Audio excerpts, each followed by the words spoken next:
Hello friends, good morning. Welcome to my amazing sa pyara sa channel Physics Universe. I hope you are all fine at your home and we are enjoying this online lectures. So guys, today's our topic is density. Now, density को समझने के लिए पहले कुछ examples लेंगे. तो first of all examples में suppose मैं एक ही वॉल्यूम का आयन का एक टुकड़ा लेता हूँ और सेम वॉल्यूम का वुड टुकड़ा लेता हूँ. तो एक लकड़े का है और एक लोहे का है. अगर दोनों का वेट करूँगा तो एक डिफरेंस पता चलेगा कि जो मैं लोहे का टुकड़ा जब मैं वेट करता हूँ उसका वेट वुडन टुकड़े से ज़्यादा होगा. तो क्वेश्चन होगा कि ऐसा क्यों, क्योंकि दोनों का वॉल्यूम तो मैंने सेम लिया. So volumes are same but why weight are different. तो उसमें एक चीज़ का डिफरेंस है. उस चीज़ का डिफरेंस ये है कि जो आयन का टुकड़ा है उसमें जो पार्टिकल्स होते हैं, जो मॉलिक्यूल्स होते हैं, वो एक दूसरे से क्लोजली बाउंड होंगे. और वुडन के टुकड़े में जो मॉलिक्यूलर्स बाउंड होंगे वो थोड़े दूर होंगे बट इतने क्लोज नहीं होंगे जितने की आयन का टुकड़ा होगा. तो ज़्यादा आयन्स होंगे उसमें. सपोज के आयन के टुकड़े में इस फॉर एग्जांपल 100 मॉलिक्यूल्स है, 100 पार्टिकल है. तो सिमिलर वे में वुडन टुकड़े में सिर्फ 80 पार्टिकल्स होंगे, क्योंकि वो क्लोजली अगर पैक नहीं होंगे तो उतनी जगह खाली रहेगी. और जितना क्लोज पैक होगा आयन में उतने उतने ही ज़्यादा मॉलिक्यूल्स, उतने ही ज़्यादा पार्टिकल्स अंदर आ सकते हैं, तो उतने ही ज़्यादा पार्टिकल्स अंदर होंगे. सो इसीलिए आयन के टुकड़े का मास और आई कैन से वेट ज़्यादा होगा. जितना दोनों का वॉल्यूम सेम होगा बट वही वॉल्यूम वाला अगर लकड़े का टुकड़ा हम लेंगे तो उसका वेट कम होगा आयन के टुकड़े से. एक और एग्जांपल दूंगा. सपोज के हमारे पास दो सेम क्लास है. एक क्लास में मैंने कुछ स्टूडेंट भरे, सबको थोड़े दूर दूर बिठाया, सब भर गए. लगभग उसमें 15 स्टूडेंट थे.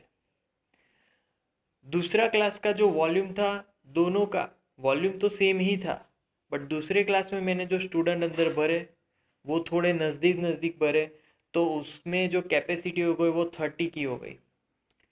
तो दोनों के वॉल्यूम सेम है. दोनों में से कौन से क्लास का वेट ज़्यादा होगा? जिसमें हमने 30 बच्चे भरे हैं, क्योंकि 15 बच्चे वाले का वेट कम ही होगा, क्योंकि सब दूर दूर बैठे हैं, जगह ही नहीं है, तो कहाँ पर बैठेंगे. तो इसीलिए हम लोग ऐसा बोल सकते हैं कि जो जिसमें हमने बच्चे ज़्यादा भरे हैं that is more densed than कम बच्चा भरा हुआ क्लास. क्लियर. तो डेंसिटी को अगर डिफाइन करना हो तो सिंपल, पहले तो उसके सिंबल के बारे में जान लेते हैं. डेंसिटी का सिंबल रो और डी है.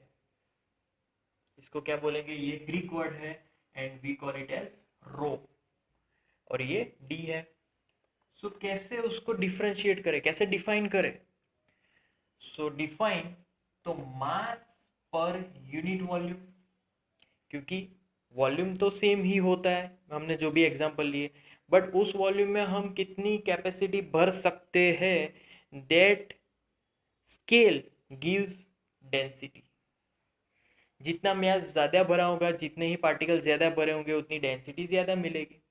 सो density is directly proportional to mass but inversely proportional to volume.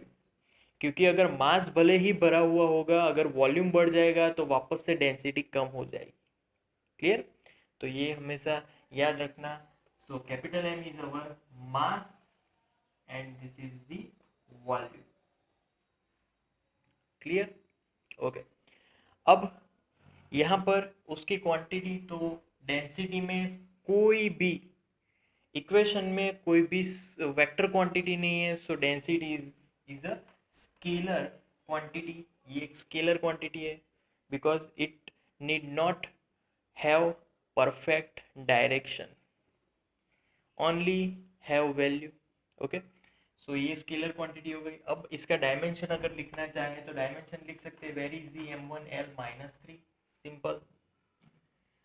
Then इसके बाद जो डेंसिटी है उसका यूनिट अगर सोचे तो what is the unit, simple, in mks unit is simple kilogram meter 3 inverse, but in cgs it is gram centimeter 3 inverse. अब मुझे कन्वर्ट करना है this unit to this unit. So 1 kilogram metre 3 inverse is equal to, first of all 1 kg is equal to how much gram, 1000 gram. Okay, and 1 metre is equal to how much centimetre. तो मैं नीचे लिखूंगा 1 metre is equal to how much centimetre, so it is 100 centimetre. But यहाँ पर तो cube है तो cube भी करना पड़ेगा and I can right centimetre cube.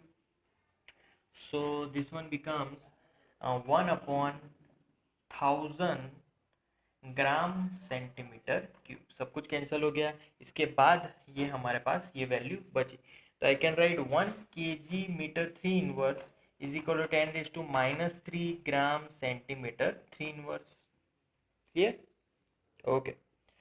अब I can also write that, उसका उल्टा कर देना है तो 1 ग्राम सेंटीमीटर 3 इनवर्स अगर लिखूँ तो यहाँ पर आ जाएगा 10⁻³ किलोग्राम मीटर 3 इनवर्स. क्लियर है? अब मुझे आयन की जो डेंसिटी है वो मुझे मालूम है and that is iron density is equal to 7.8 gram centimetre 3 inverse. ये जो है वो आयन की डेंसिटी. अगर इसको मुझे किलोग्राम में कन्वर्ट करना हो तो सिंपली ग्राम टू किलोग्राम से मीटर 3 इनवर्स में कन्वर्ट करना है. सो इसको 10⁻³ से मल्टीप्लाई करवा दो, so it will become 7800 kilogram metre 3 inverse. Simple.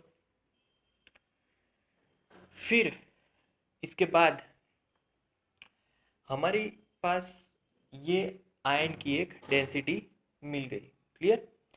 अब density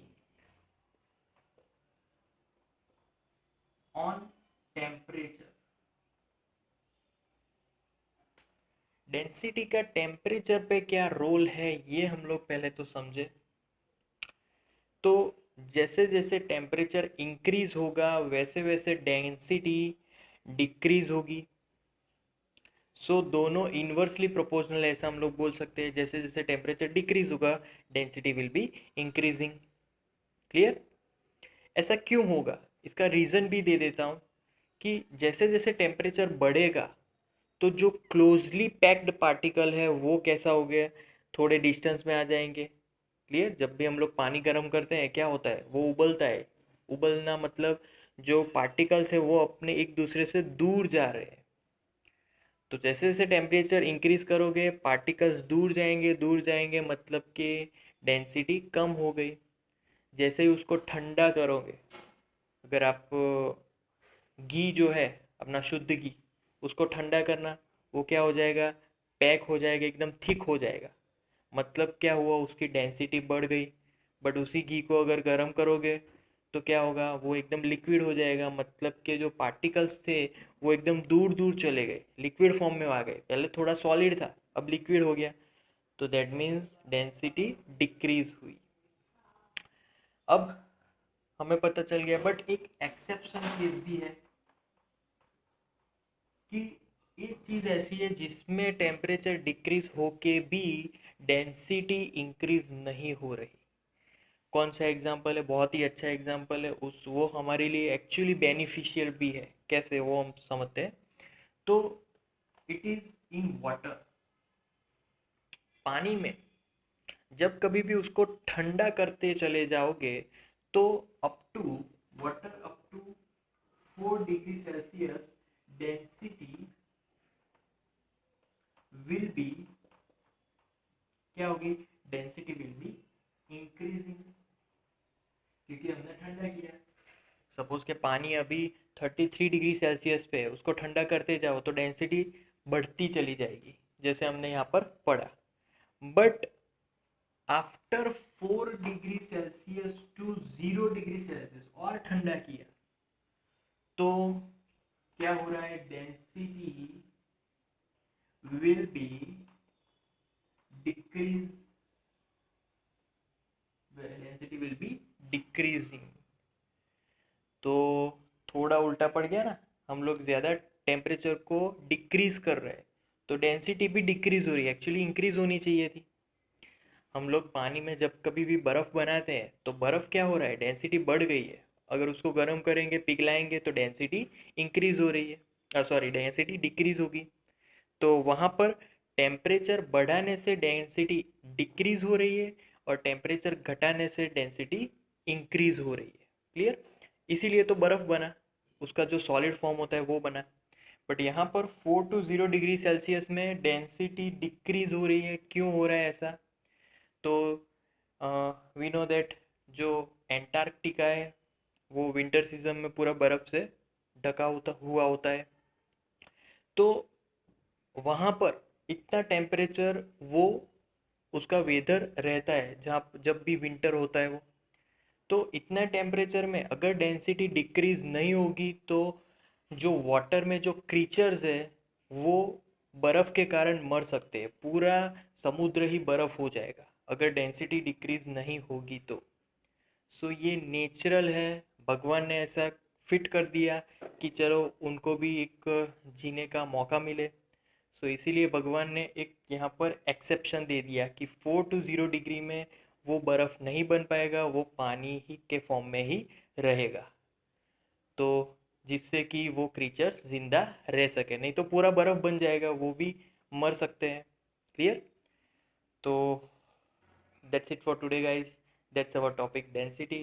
Thank you so much for viewing my video lectures till the end. Please like my videos and subscribe my channel.